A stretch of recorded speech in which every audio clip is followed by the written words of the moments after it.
Welcome, everyone. Okay, I think we're getting everyone admitted here. Hi. Hey, maybe you can type into the chat where you guys are from. Would love to see.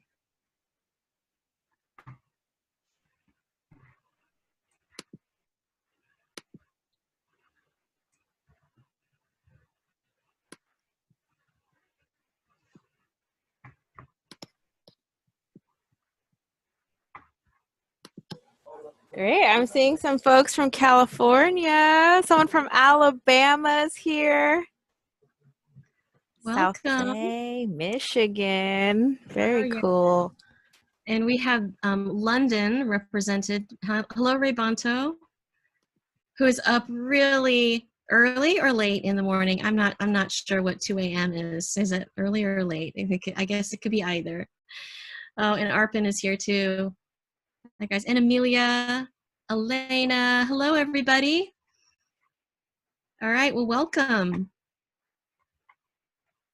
And I think Julia, so I'm Melinda Nakagawa, and we have Nicole Rodney here, who is our tech queen. So if you have any issues with your technology or questions about Zoom or anything else going on, please let her know. You can type in the chat. Just to let you know, everyone is muted throughout the workshop, so because we're recording, and that way it just makes the recording clearer, and you can always come back and watch it later if you've missed something. And we have our co-host here, Julia, from the museum, and she's going to start us off this evening. Hi, everyone. Welcome to our final nature journaling workshop. I'm so happy that everyone could be here and join us today. I'll do a quick share screen once again.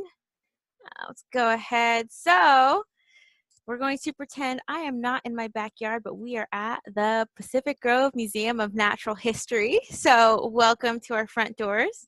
You're going to step inside our museum into our main gallery, where you're going to head on upstairs. And today we're visiting our reptiles exhibit. So we have really cool displays of some of our creepy crawly reptiles here in the Monterey County that Melinda will be talking more about today, and we get to go ahead and sketch as well. So very excited.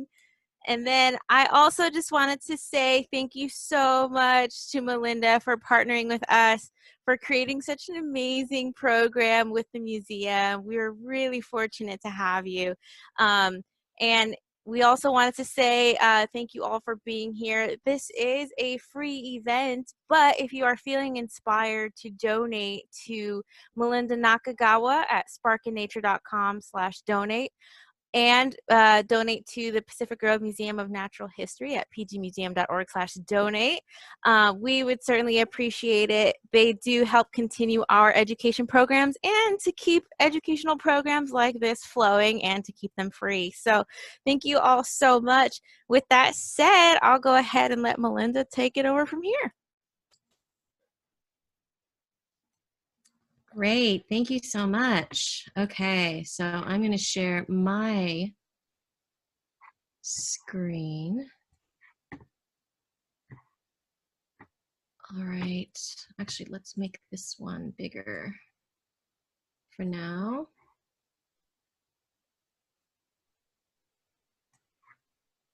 All right, Nicole, does everything look okay? Can you see my slide presentation? Okay. Yes, we can. All right, thank you. Okay. All right, so welcome. So for those of you who are new, I'll just do a real quick introduction to what nature journaling is. So nature journaling is basically going out and observing nature and then recording what you see. So using drawings and words and numbers and your thoughts and your ideas about what you're seeing in nature, and then putting them onto paper. So, and having it bound into a journal is much nicer so that you don't have loose papers and everything, you know, getting lost. So having a bound sketchbook or a journal is a really great idea. But all you need are simple tools, paper, a pencil, and your curiosity. I mean, that's what the basics are. And if you want to have some colored pencils handy to add some color or watercolor, that's totally fine, but not necessary for today. So basically, nature journaling is about how we are paying attention to nature. So how we're looking at nature, what we're observing, what we notice. And it's more about that instead of making a pretty picture. So it's a little bit different from art. So we are drawing not, we are drawing to learn about nature, basically. So the more that we draw, the better we learn about nature and our drawings improve. And so, you know, don't worry if you are feeling that your drawing skills are less than what you would like it to be. You can improve over time. And so today we've got about 40 minutes now to do some nature journaling together. And at the very end, when we close, we'll have some extra time after 6:30 to do some sharing if you'd like to stick around. That was really fun last week. So what I'll do is we'll talk a little bit about nature journaling. We'll go through and look at some of the specimens. I have some other photos, and we're going to practice nature journaling together. Okay, so on our page, we would add words and pictures and numbers. And what I mean by that are words are things like labels and titles and descriptions of what you're seeing in words. And the pictures are, as you can imagine, they're drawings. And they could be mostly sketches is what I like to use in my nature journal. So I don't have like fine illustrations in my nature journal, right? The purpose of my journal is to capture what I see really quickly and then put my thoughts on the paper. So it's this combination of that is what makes a nature journaling page. So here's some examples of, you can see there's words and pictures and numbers. So the numbers, you might wonder, what do I put on a page with numbers? Well, you can count things. Right? So there's number of petals on a flower, or maybe you're going to measure something, you know, measuring the stem or measuring the snake that you found, or taking a tally of how many of a certain kind of bird is in a flock. So all of those things are helping us describe what we're seeing in nature, and then it helps us understand it better. So I'm going to share with you 3 sentence starters that will help us kind of get into the mode of being a naturalist. And a naturalist is someone who observes nature very carefully. And as you're drawing what you're seeing in nature, you're going to notice things that you wouldn't see if you were just walking by. So the first point I wanted to make is like that we're observing. And with that, we're doing I notice. So if you want to go ahead and put on the top of your page, I notice, ... and you're going to fill in the blank when we get to our first picture. And this is making observations of what you see. So maybe, for example, on this page, you know, you notice the bird with the dark head, or you notice that this flower has a hanging, plant has a hanging yellow flower, or that it has a certain number of leaves, or that there's a brown leaf in the front. So just different things that you happen to notice.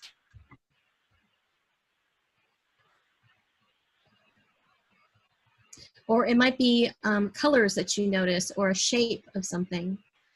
The next one is about being curious. And so this next one is I wonder. So you can put that on your page below. I notice, I wonder. And so while we are looking at this subject in nature, you might have some questions that pop into your mind, like, why does that thing have such a weird shape? Or why does it have such a long beak? Why is its face white and black? Why does it have this weird shaped tail? So all of these questions that pop up, I want you to put on your page when you think about it. And when we do that, we start to get really curious. And the third, oh, here's a few more pictures here of different samples of nature journal pages. And the third is about making connections. So you can write on your page, it reminds me of. And with that you are going to think about something in your past, or your history, or your knowledge that reminds you of the thing that you're looking at. So perhaps, you know, a leaf that you're looking at reminds you of a holly leaf, or the smell of something reminds you of pancakes, or maybe the color of something reminds you of your dog. You know, so making connections with something that's not in front of you is going to help you understand it a little bit better, and help you observe it better too. All right, so actually I forgot to add, we're going to go, I think I have another slide here. Okay, so let me just jump in here. So when we're observing nature, we will kind of approach the subject that we're looking at, and here we have a gopher snake, and we might start with, like, just, let's say we're all on a walk and we came across this gopher snake in the middle of the path, and we all stop and we're really quiet, right? Because we don't want to make a whole lot of noise to make the snake go away, because we want to see it as long as possible. And so we're going to stand together and we're going to notice, we're going to watch it and say, what do you notice about this snake? And maybe you're going to say, well, I noticed that it's light brown and it has like medium brown, like squares or markings all along the back of the snake. And maybe I noticed that it's kind of lighter underneath and it has polka dots on the side. Maybe I noticed that it's coiled up like a big pile of rope. And maybe I noticed that the tail is skinnier than the rest of the body. So you might have your own noticings as you're watching this. So imagine this was on the trail, you know, and just think about what you notice. And maybe it's going to be moving, so you might notice something about the movement. And you would write that on your page. And then you're going to think, so after we've noticed a few things, then we start wondering, right? Or maybe you might have some questions right off the top. And if you have questions, put those on your page. What do you wonder? You know, I wonder why this snake is out here in the middle of the path. I wonder if it's hurt. I wonder if it's sleeping. I wonder if it's a dangerous snake. Do I need to worry? I wonder what it eats. I wonder if it's going to move or if I should just go the other direction. And then you start asking questions, and I would encourage you to just put all of those questions down on your paper. And here's the thing with questions: don't worry about answering them right now. So I'm going to say, for the rest of this workshop, if you have questions about some of the animals that we see, I'm going to encourage you to write them down on your paper, like right next to the sketch. So perhaps you're, while we're talking about this, I'll just move my window over, and perhaps I'm going to be sketching with you. So maybe we'll just start now. So I'm going to, actually, let me just finish my last point, and then we're going to do an activity together. Okay, the next is, it reminds me of. So think about what it reminds you of. Maybe it reminds you of, I don't know, does it look like a rattlesnake? Is it a rattlesnake or a gopher snake? Gosh, I don't know. It reminds me of a scary snake, so I'm going to write that down. Or maybe it reminds you of your friend's snake. Maybe you love snakes and you have a friend who has a snake that looks like this. Or maybe it reminds you of, the pattern reminds you of something that you have at home.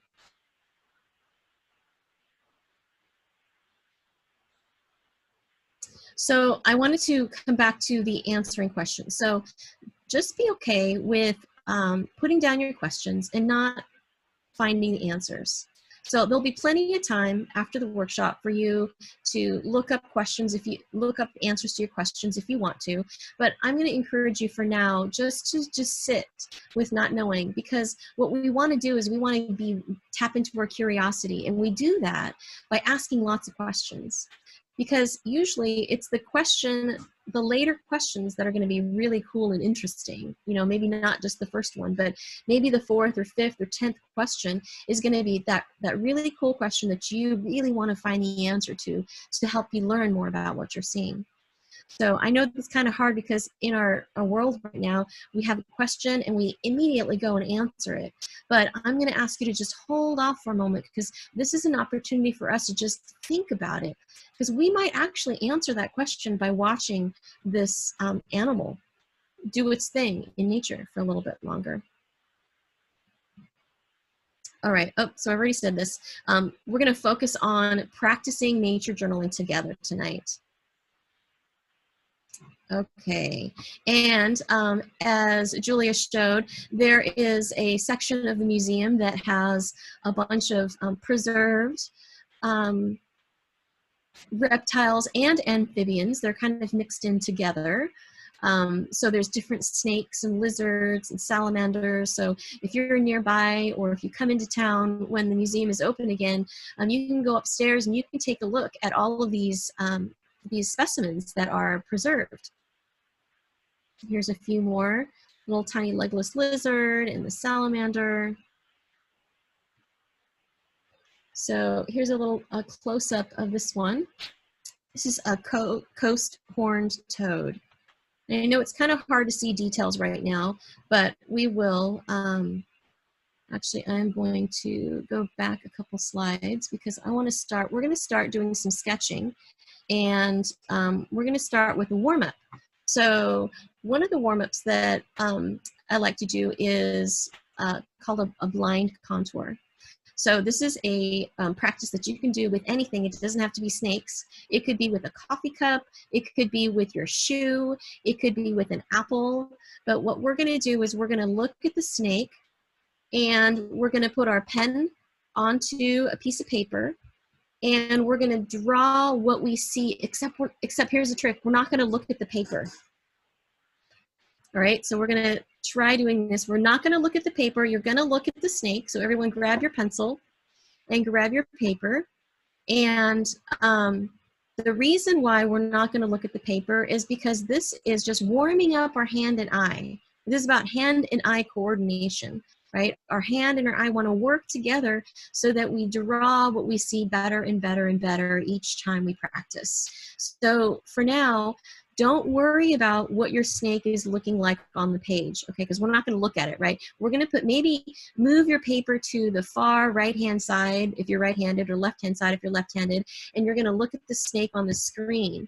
And what you'll do is you'll be, here, I'm going to have my pointer here. So imagine with your eye, you're going to go around the contours of the snake. And while you're watching with your eyeball, your hand is drawing on the page this line. And so you're not going to peek at the paper, but you're just going to kind of draw these lines in one continuous line without lifting your pencil. I know this is kind of tricky. See how far you can get. So one continuous line, not looking at the picture, but you can look at the snake all you want and see if you can draw the snake.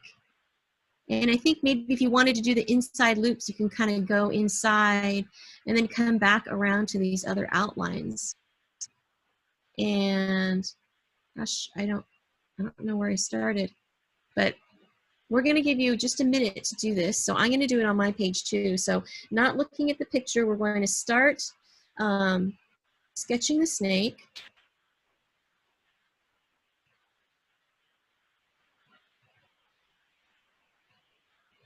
And imagine just going around with your eye and you're just petting the snake. And this is the gentle snake that's not going to harm you. So just go and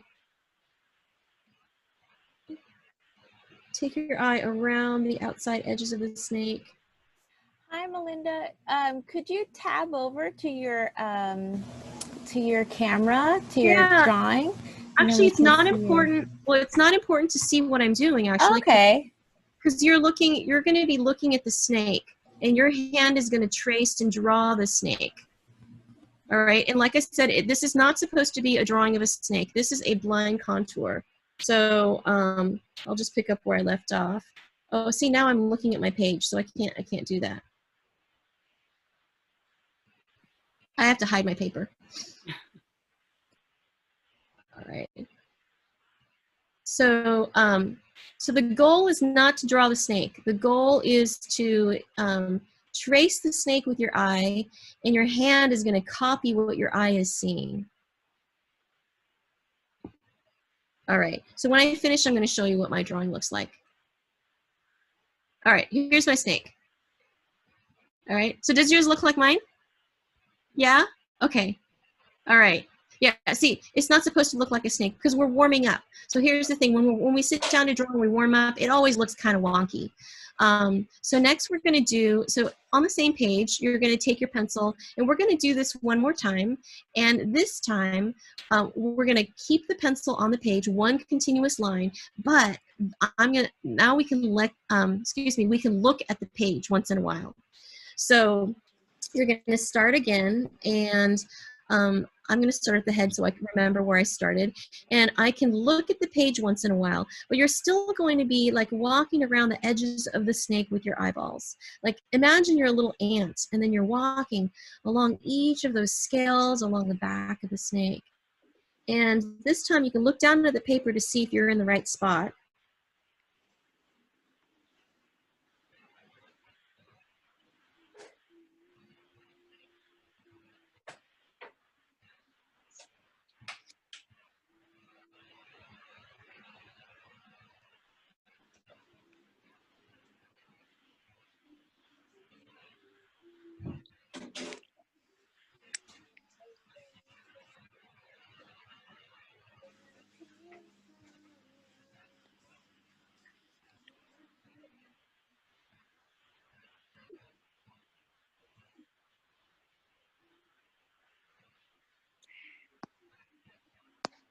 Whoa, so when you're drawing this, you're probably getting the feel for a snake. This is actually another really great reason why we want to do a warm-up like this.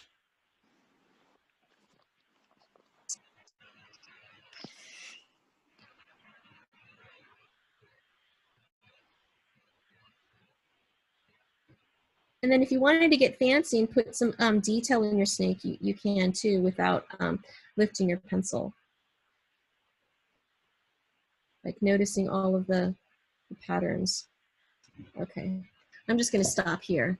And just, you get the hang of it, right? So this is a really great warm-up to do when you sit down to nature journal, is doing a blind, so on your paper, why don't you write blind contour so that next time you look at the page, you don't scare yourself and think, oh my gosh, this is supposed to be a snake? Blind contour drawing, and it's a warm-up, and this one is called a modified contour. And these are often common warm-ups that you would do in a drawing class.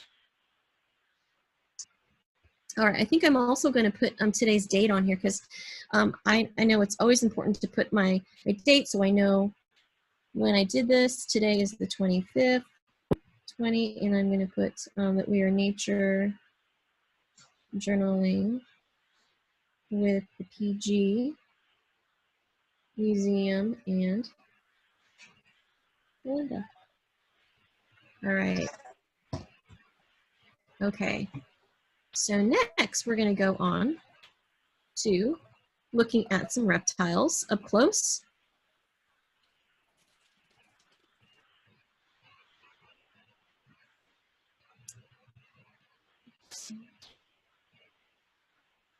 All right.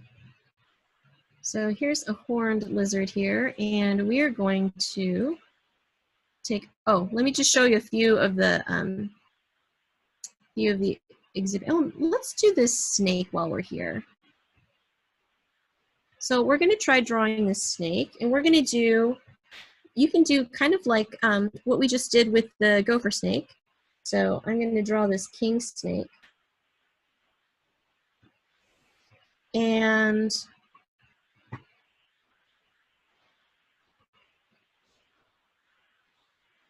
sorry, I'm going to try to move these windows here.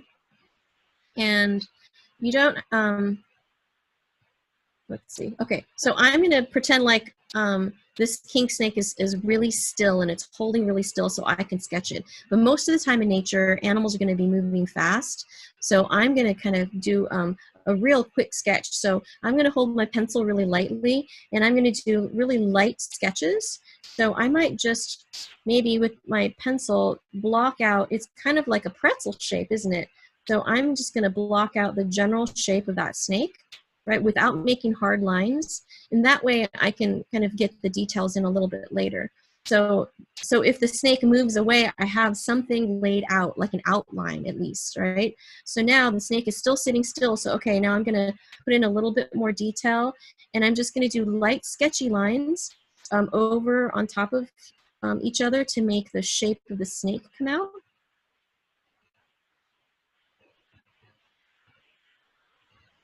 Oh my gosh, he just looks like a pretzel. So I'm going to, oh, and that's a, reminds me of, isn't it? Okay, so here's the king snake. I'm going to say, it reminds me of a pretzel, right? So whenever we make connections with the snake and something else, we're going to remember this much better, right? This is the whole brain exercise. We're using different parts of our brain. So I didn't get all the details in, but that's okay. I've kind of got the general shape. So if the snake were to slither away, I would have this in my nature journal, and then I can finish writing some things on here. So what do I notice? I notice that it's really still. Maybe I'm going to write that. It's holding still. It looks shiny. It's black with white stripes. What else can you see about the snake? And maybe we can't see the detail because it's a little bit far away from us, so that's okay. So when we're in nature, we might not be able to see all the details. I'm going to say the black, oops, can't spell black. Black bands are wider than white stripes. And then maybe while it's staying still, I'm going to kind of put the stripy patterns in there. Actually, these kind of look like ovals here. Got a black head. Right. All right. And if I can't do the whole thing, that's okay, because I'm going to say this pattern all over the body. Right, so the black and white. And then if the snake slithers away, I'm good. But while it's staying still, maybe I want to put some of these other leaves in here too. Like it's curled up on these leaves. Or maybe I came across and was hiding. It was like next to a pile of leaves. Next to a pile of leaves. And I like to put bullet points, but you can do whatever works. You can make sentences. When I do bullet points, it's easier for me to see the information when I come back to it later. And then I have questions. I have questions about the snake. Do you guys have any questions? Write them down. I'm going to say, is it venomous? Oh, I almost put poisonous. I'm gonna share a little distinction with you that I learned about snakes. So you know how sometimes people say, is that snake poisonous? Well, poison is actually something that you have to ingest, right? Like you have to drink it or eat it in order for it to harm you. But venom, like a snake has, that has to be injected, like from the fangs, right? In order for it to harm us. So a snake would not be poisonous unless it was toxic and when we ate the snake, we got really sick.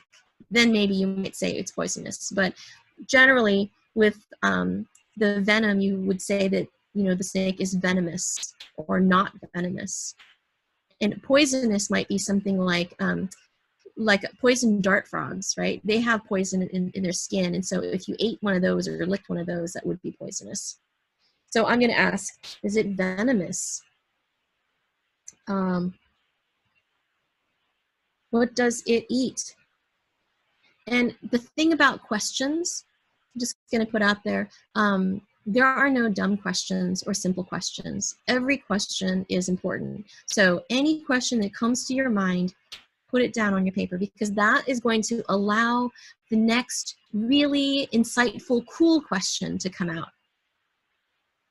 So what other questions might I have about the snake while I'm sitting there?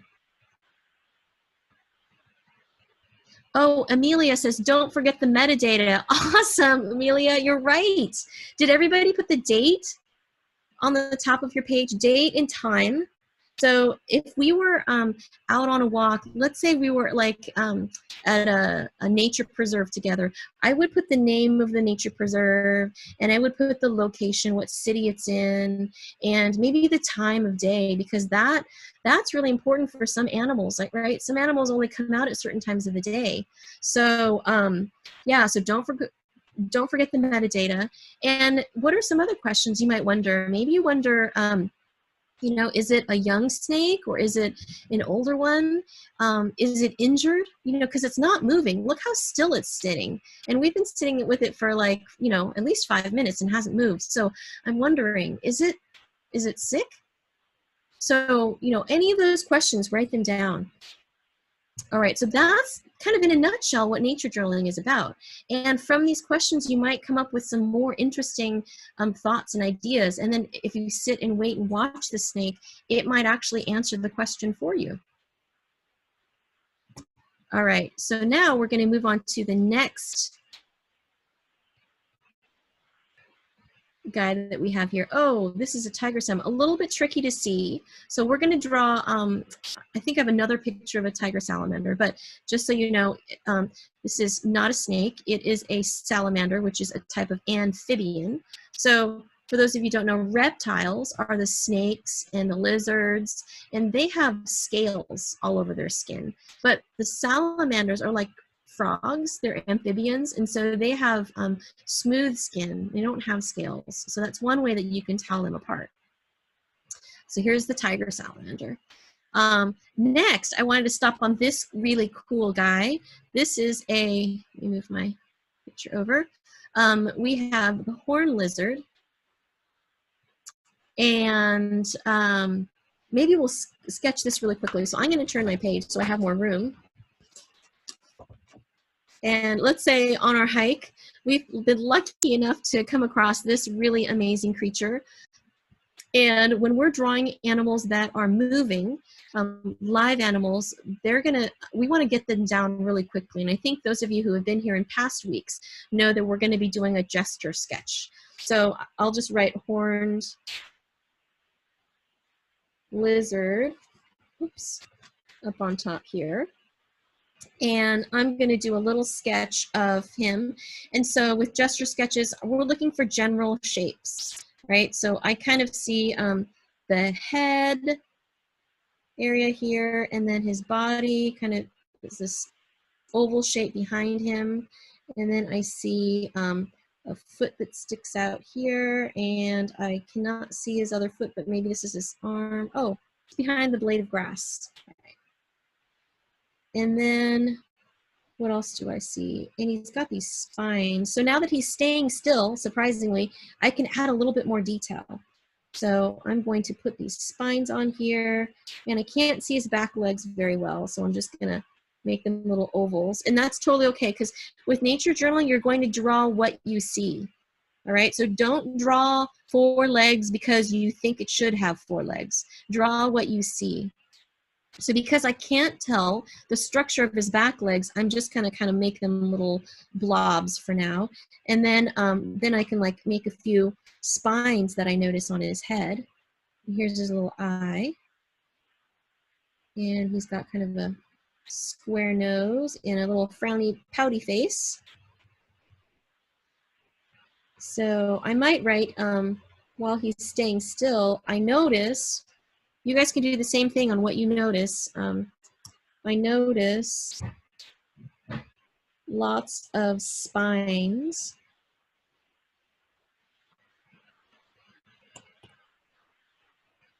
all over his back. What else? I see He's got his little legs here, and he has scales. I can see from here. I might need to use binoculars to get the real super detail, so don't worry if you can't see the scales, but it looks like he's got kind of scaly skin. And I also notice, I'm gonna point this out here, notice this little nostril here? So I see two nostrils. I see he's got a sleepy eyelid. I think he looks sleepy. And he's got all of these spines that are sticking out all over his body. So spines on his throat.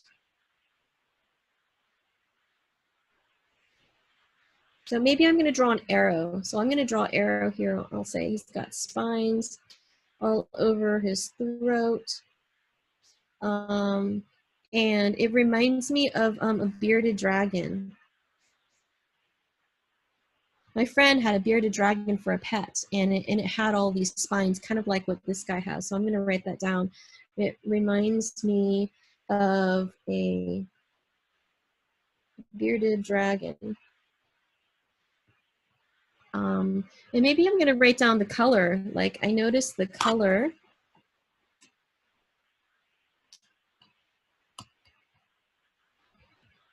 Tan color, the same as the dried grass.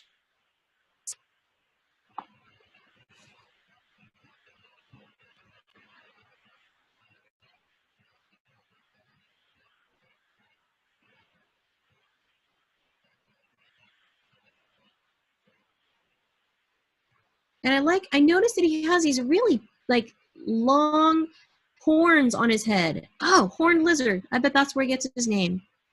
So I'm gonna maybe like accentuate them, and I'm gonna say he has horns.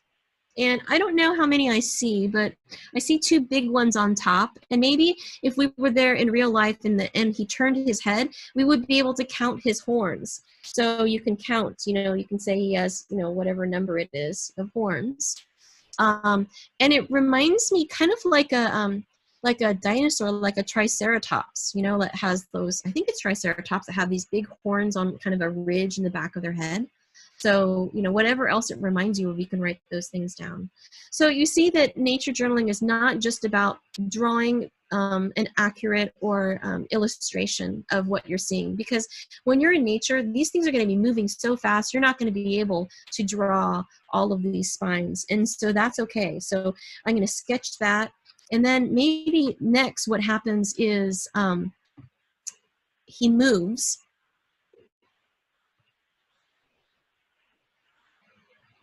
So we're going to go to this screen here. All right, I think the resolution's a little low, but I think you can still see it. We're going to watch. So now it's starting to move. So we're going to watch this horned lizard and then notice what happens, and you can jot them down. So we're going to watch this short video a couple times.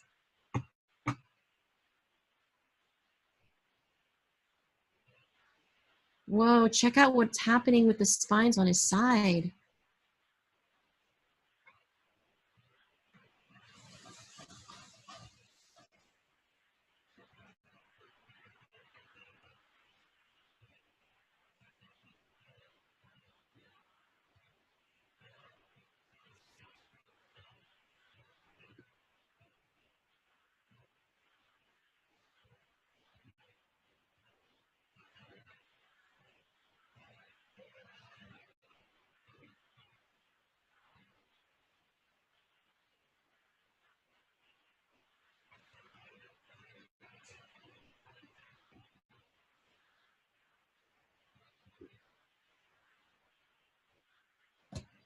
Wow, that was really cool.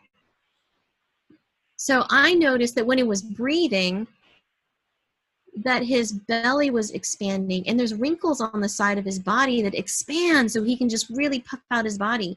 I wonder if he's puffing out because he's scared because we're too close. And I notice, maybe you've noticed the same thing. I noticed that he moves very fast and starts and stops. It's like he'd start and stop, start and stop.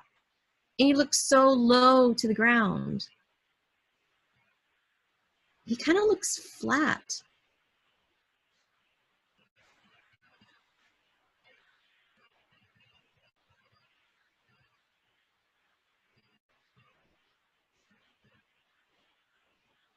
he looks like he's trying to run away from the person who's filming him. Yeah, so maybe we'll try to sketch a little bit of that. Okay, he's really well camouflaged, so it's really hard to see. So let's see what we can do with this. Right, we're hanging out here. The lizard has stopped moving for a moment, so we can see it. And we're going to take, let me see if I can get my screen.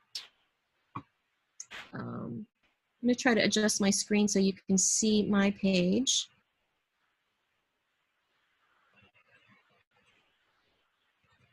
as well. Okay, I'm going to draw him right. I'm going to draw him right here. Okay, so again, we're going to do some gesture sketches. So I see the oval for the body, and then I see his head up here. And the reason why I do this lightly is I just want to get the proportions right before I start committing with some darker lines. Okay, his tail goes back here, and then his chin angles down.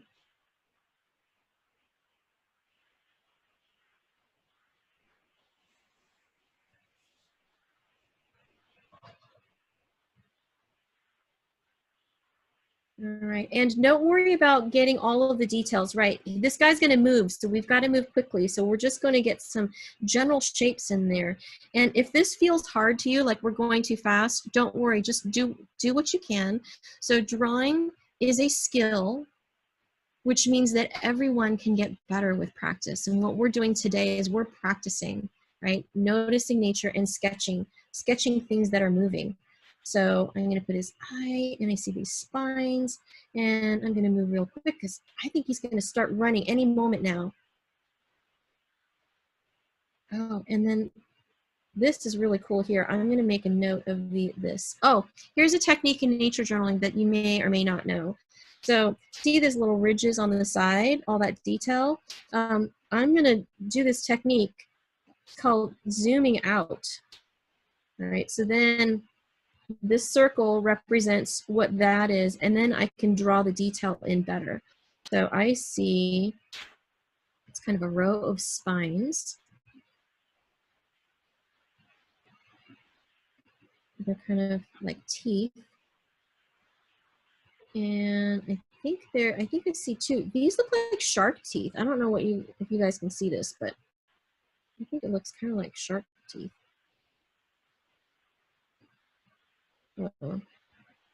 I'll say 2 rows of spines.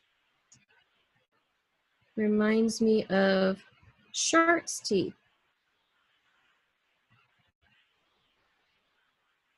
All right, and then this is kind of darker here.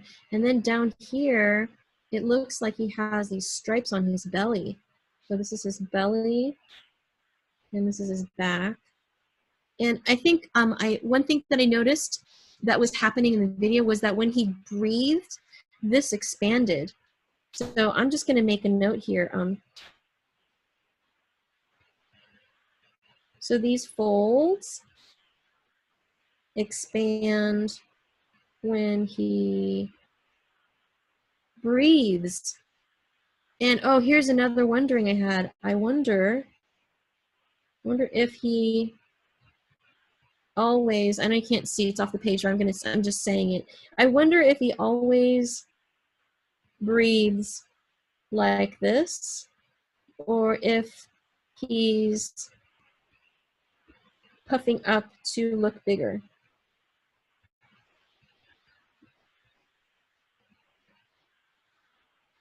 All right, so now this lizard is just tired of us, and he's got to move on. So here he goes. It almost looks like he's doing push-ups here.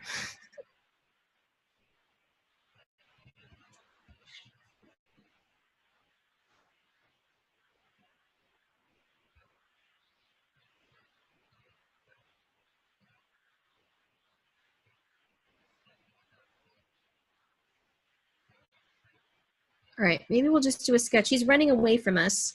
So let's see if we can get a picture of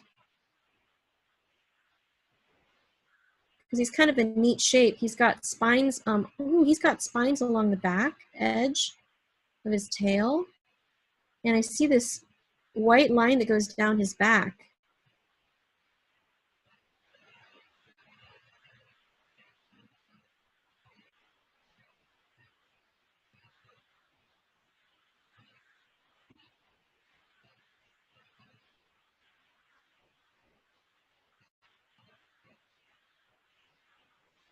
And I'll say he's running away from us.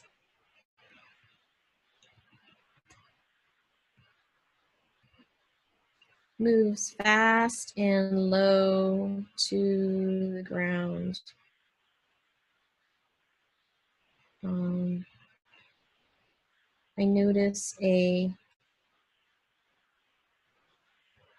light stripe down the back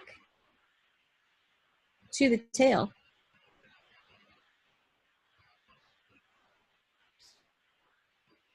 And I think this tail's kind of skinny. A thin tail with spines. Oh, and then it's, I don't know if this is his back end or if this is his tail, but I see these spines coming out of the back. I'm just going to put an arrow and just call it spines in this area. Oh, and maybe I'm just going to put some of these darker circles on his back because it looks like he's got a pattern here. All right.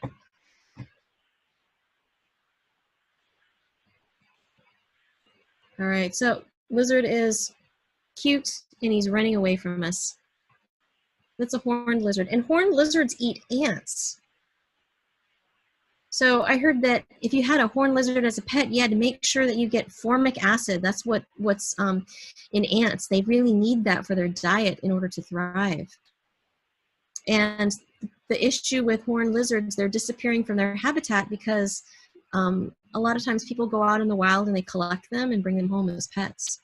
So we want to make sure that all of the wild things stay wild and stay out because that's where they belong and they're going to be happier out there. All right. Oh my gosh, one last picture. Okay, super cute baby horned lizard. So this is, we can even maybe take a measurement of this so we can practice. Like if that was my thumb and finger, I'm going to measure my thumb. My thumb is, oh yeah, we're going to use centimeters. So let's say my thumb is about 5 centimeters and he's about, the body's about the length of my thumb. So I might say he's about 5 centimeters long. So I'm going to sketch him really quick. Let's say that we found this baby lizard together and we were able to capture it just so that we can look a little bit closer. And I'm going to block out his body. And this is a good way to just do a diagram. So I'm not going to draw the all the details, but I'm just going to do a diagram style, which is just kind of like blocking out. Boy, he does look like a dinosaur in this picture. Okay. That's so cute.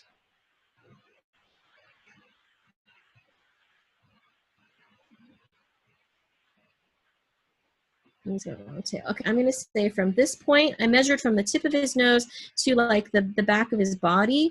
This was 5 centimeters. Right, so this is one way that you can show that you've measured this guy, right, putting numbers in our nature journal. And I know we can't do this if it's something that's running away really fast, but let's say that, you know, if you were able to measure something like a plant or a flower or a seed pod, then you'd be able to put numbers in. And you might be able to see the spines. He looks like he's got 2 really long, really pointy spines. Like that's going to deter anyone from taking a bite out of him. So then I might put, might say that there's 2 long brown spines. And maybe if I had a ruler and I can hold up the ruler to him, if that was 5 centimeters, maybe it's only like 1 centimeter long, you know, and then I might measure, you know, is this millimeters long, right? And I just write down what I see. And then you can write with words any other detail. But then I'm going to leave this picture just like this. I don't have to do the painstaking detail of all the texture unless I want to. But we're going on for a walk, and we're looking for some more herps. So let's keep going on our walk. So this was, I'm going to label this. This was a baby horned lizard. All right. Oh, and then we come across some other creatures. This one. Oops. He's got these big eyes and sticking its tongue out at us. I wanted to show this to you, that we have California gopher snakes, which are not harmful to us. They actually are really helpful to us because they eat gophers, thus the gopher snake. But in nature, some animals will mimic another animal in order to trick either potential predators or prey. So, for example, you know, you might have heard of some insects that are brightly colored, and often brightly colored insects are not very tasty or will make you sick if you eat them. So by having a bright color, the potential predators like the birds and other animals that might eat the insect are going to learn, oh yeah, that red thing, I ate one of those last time and I got a stomach ache and I was sick for weeks, so I'm not going to eat another red thing. So oftentimes in nature, the color red and orange and yellow might signal danger. And other times animals will mimic the coloration. So in this example, this chart on the left-hand side shows the gopher snake on the left-hand side and the rattlesnake on the right-hand side. And they're very similar in color and pattern. I mean, at first glance, you might think they're the same snake. Well, that's what you know, helps the gopher snake by looking like a scary venomous snake, so that we leave him alone, or other predators might leave him alone. So here's just some differences to note. You'll see the head is skinnier, and the rattlesnake has a diamond-shaped head. So if you're like uncomfortable around snakes and you know, you're not sure if this is a gopher snake or not, take a look at this chart just so that you get a little bit more information. Maybe you want to, you know, jot this down just so when we're writing this down, we learn it a little bit better. So I'll put the gopher snake and the rattlesnake, and we're just going to do a real quick sketch, so it's not you know, it doesn't have to be a perfect drawing, but I'm going to say the head is kind of diamond shape. All right, diamond shaped head. And for the gopher snake, it's more smooth. What are some other things to look for? Scales may be smooth or ridged or keeled. Oh, these are just generic non-venomous snakes. Oh wait, this is the one with the rattlesnake and the gopher snake. Okay, so the gopher snake has a head that's more smooth, and it looks like it's wider than the neck. So I'm going to change my sketch a little wider than the neck. And then in the rattlesnake, it's kind of like a triangle, and it gets skinnier at the neck.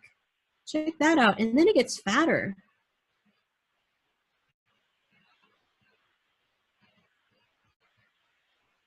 So it's kind of a fatter snake than the gopher snake is.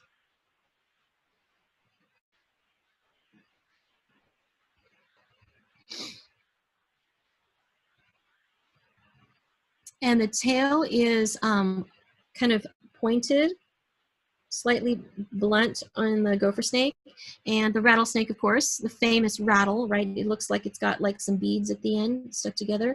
And I'm going to show you a video of one of the things that the gopher snake does to mimic the rattlesnake, which is really cool. So rattlesnakes are, oh gosh, look at that. They said poisonous.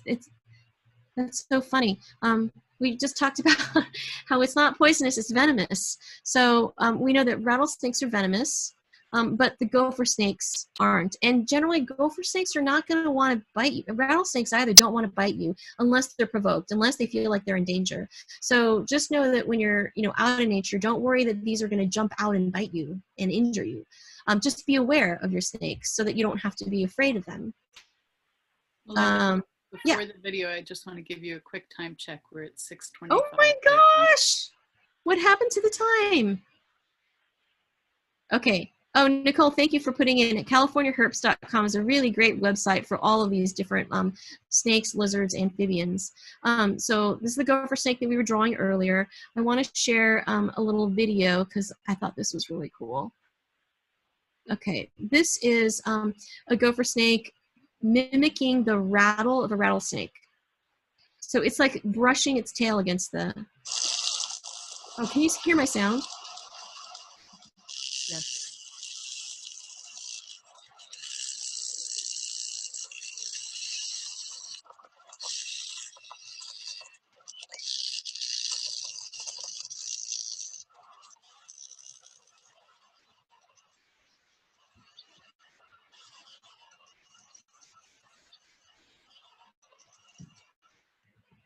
So the gopher snake does that as a defensive strategy. So maybe when it's in danger or it feels like it's threatened, it's going to shake the end of its tail. And it doesn't do it all the time, but it's when it's stressed out. So that's a really cool thing to note, that it doesn't have a rattle. You notice that, right? It was like a stripy tail. And you can make a note that it shakes its tail and it makes a buzzing sound.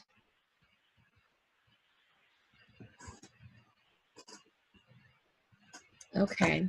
All right. So then, gosh, I'm just going to show a few more really cool pictures of gopher snakes because I think they're really beautiful, and they are native to us here in California, and they do a really good job of keeping the gopher population under control. I could use a few more gopher snakes where we are, but oftentimes you'll see them like going across the road. I see them a lot, and they get run over by accident. So if you're driving on the road and you see a snake, try not to run over it. Sometimes we get afraid of things we don't understand, like sharks and snakes and spiders, and we just freak out a little bit, when that happens. And so, just be aware that they're doing good in our environment. Actually, all snakes are doing their job. They are keeping the control of our pests. So just keep your eye out for them. We talked about venom versus poison, and we don't have time to do this little western fence lizard, but maybe when you're out in nature sometime and you see a western fence lizard, you can sit down and it'll just sit still, and maybe he'll start doing some push-ups if the weather's warm, or maybe it'll just sit there and hang out with you. But I want to show this cool picture. This person took this photograph of a western fence lizard leaping over her. So this is the belly of the lizard. So if you're able to capture a lizard, the males have these blue, this one's kind of greenish, but they're bluish stripes along the sides of the belly, and they often have blue on the throat.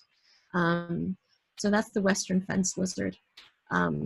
And then some really cool salamanders. You can just start looking up some more interesting animals on CaliforniaHerps.com. This is from elkhornslough.org. They have a few different pages about different salamanders that we find in our area, which are amphibians and really cool animals. So, these are just some things that you can check online and learn more about some of the reptiles and amphibians that live on our planet. So with that, I wanted to, let's see, so I'm going to stop this. Oh, and I want to thank the museum for partnering with me to bring this series of workshops to everybody. And I hope that you've gotten a little bit of a taste for what nature journaling is, because it's a really great tool for us to learn more about nature and to just get closer to nature, to learn more about it, to teach other people, to have fun. And really what happens in your nature journal, it becomes a sensory scrapbook, so that when you go back and look at these pages, you're reminded of that experience that you had in nature. if you've written all of these things down, if you've asked yourself these questions. And for those of you who are interested in learning more about nature journaling, please come to any of my events. You can go to my website, sparkinnature.com. I have a newsletter. You can sign up for that, and I'll let you know about other workshops and other nature journaling opportunities or opportunities in nature. Once the shelter in place is released, we're going to be getting a meeting in person in the Monterey Bay area. So if you're nearby, come out and join us, and we can be outside together and do some nature journaling. That would be really fun. And you could go to my events page and check out some other classes. I also teach intro to nature journaling. So if you're new or starting to nature journal, you want some more focused attention and learning in small groups, I do that online, and they're ongoing classes. I think the next round will start in November. So if you're interested, come check it out. So I think now I'm going to stop my share, and it is 6:30. So I want to honor your schedules if you've planned out to be here till 6:30, that this is the end of the official workshop. But I'm going to stick around. We're going to stick around for maybe another 20 minutes or so. So if anyone would like to share what they've journaled tonight, or maybe what they've journaled since last week and they want to share it with the group. And this sharing time is not, to critique your pages. This is so that we can share this really fun experience of nature journaling with each other, because I really believe that we learn from each other. We learn as a group. So with that, I'm going to open it up, and I think Nicole's going to help me. And I'm going to stop recording so everyone can feel free to share comfortably as well.